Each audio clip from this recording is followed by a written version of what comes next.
fatahoarina ny fangatana nataon'ny gouvernemanta malagasy teo anivon'ny CNUSED dia nisy ny iraka manokana avy amin'izany vondron'ny firenena mikambana izany teto Madagasikara ny volana febroary lasa teo nanao fanadihadiana mahakasika ny tontolon'ny fampiasam-bola teto amintsika moa izy ireo ary tamin'ity androandroany ity no nanao tatitra mahakasika izay ny avy eo anivon'izany rano mangaika izany.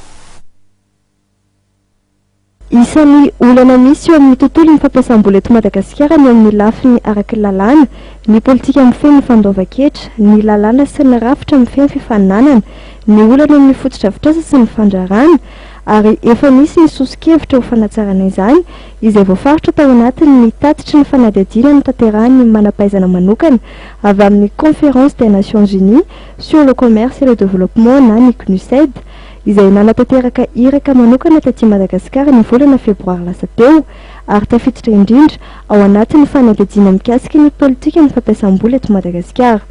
Hatramin'ny volana febroary io ka hatramin'izao volana septambra izao dia efa nisy ny ezaka nataon'ny gouvernemanta malagasy anatanterahana ny ampahany amin'ny rososi-kevitra araka ny fanamarihana ny Tendramatoa Chantal Dipasque tompony andraikitra misana ny fanadihadiana mikasika ny politika ny fampiasam-bola eo anivon'ny CNUSED. Il y a tout un processus de réforme qui est en cours et qui se met en place. On a eu de nombreux exemples qui ont été cités durant cet atelier ce matin. Nous avions, nous, à la CNUSED, effectué la mission exploratoire, comme nous l'appelons, pour collecter les informations, les documents et parler aux différentes parties prenantes du pays. Cette mission avait eu lieu au mois de février et effectivement, depuis le mois de février, un bon nombre d'initiatives ont été prises par le gouvernement, tant au niveau de la meilleure définition de certaines stratégies, qu'elles soient générales ou plus sectorielles, la mise en place ou la préparation de décrets potentiels qui vont pouvoir améliorer qui vont pouvoir entraîner la mise en œuvre de législations qui sont en place, parfois depuis de nombreuses années, mais pour lesquelles les décrets d'application n'avaient pas été encore appliqués. Donc on sent qu'il y a vraiment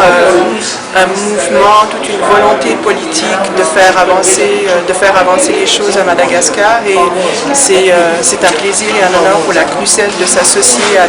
ce processus qui, je l'espère, ne s'arrêtera pas à cet atelier aujourd'hui, mais va se poursuivre au cours des prochaines années pour le processus de mise en œuvre d'un bon nombre d'initiatives, qu'elles soient initiées soit par le gouvernement ou par les partenaires tels que la CNUSED.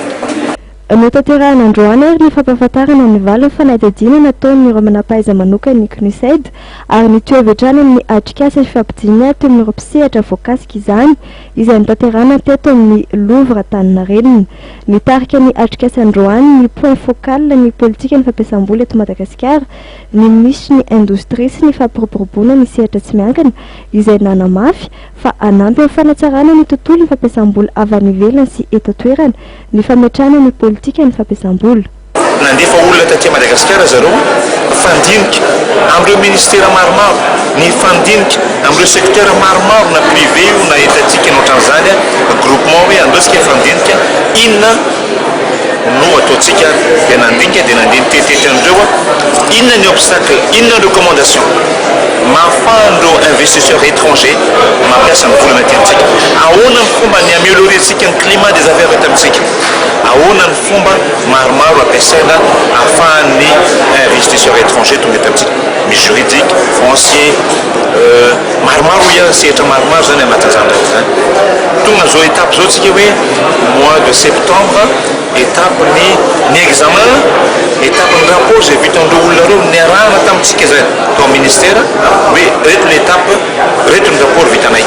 Iny rapport iny amin'izao fotoana zao no diniantsika androany, sao dia mbola misy soso-kevitra indray avy amin'ireo olona efa hitantsika, efa hitan'ireo rapport reo, satria ireo olona reo dia nitetitety na mahitanareo teo ny zavatra nataony fa pertinent tsara mihitsy. Inona no tokony anampina, anasorana, satria efa misy ezaka efa navita ny gouvernement anatin'izay février 2015 sy zao tsika septembre 2015 zao. Entina eo anivon'ny CNUSED any Genève amin'ny volana novambra ho avy izao ny valin'ny fanadihadiana mikasika ny politika ny fampiasam-bola eto Madagasikara izay efa nasiam-pantsina sy fanatsarana taoriny ity atrikasa ny tanterahana androany ity ary aorian'izay kosa no atomboka amin'ny fomba ofisialy ny fampiarana azy izay toy amin'ny fampisehoana azy amin'ny mpampiasa vola sy ireo mpiara-maobanantoka ara-teknika sy ara-bola.